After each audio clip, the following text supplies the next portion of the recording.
Do what they wanted to do, namely make war on Iraq, and that they decided to do that shortly after 9/11.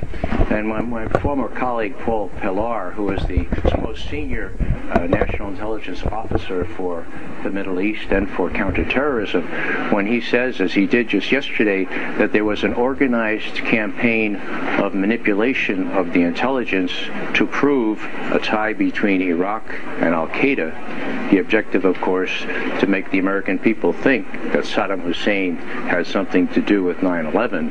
When Pillar comes out with that information, then I think we need to make sure the American people know that we knew at that time there was no such tie. He didn't answer or respond to the bulletproof question at first. You asked basically, you reiterated the bulletproof and said, that he'd indicated there was bulletproof evidence of a link between Al-Qaeda and Saddam Hussein's government. He then came back to it, though, and said, well, it's a fact that Zarqawi was in Iraq, and you pointed out that he, well, what did you say then? Well, I was so glad that he disingenuously offered that, because Zarqawi was not under any Al-Qaeda or Saddam Hussein control. He was in the northern part of Iraq where no one held sway, not Saddam Hussein, certainly not Al-Qaeda. And so to adduce Zarqawi as a link with Al-Qaeda was disingenuous. He did then go on to say, well, he was also in Baghdad, and you pointed out, yeah, when he went to the hospital. Yeah, right.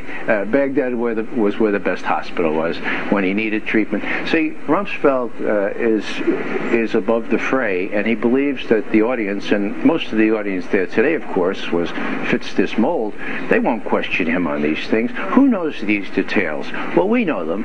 Why? Because it was our profession to follow such details, and we used to be able to apply our techniques and our tradecraft to foreign leaders. And it's ironic in the extreme that we need to do media analysis and leadership studies on our own leaders to find out whether they're telling the truth or they're telling lies. How can you prove, though, a lie? I mean, you're alleging an intent to mislead, a belief that they knew there was no MWMD, that they knew Saddam wasn't really an imminent threat, and they chose to go to war anyway, and they faked, they manipulated, they handpicked intelligence.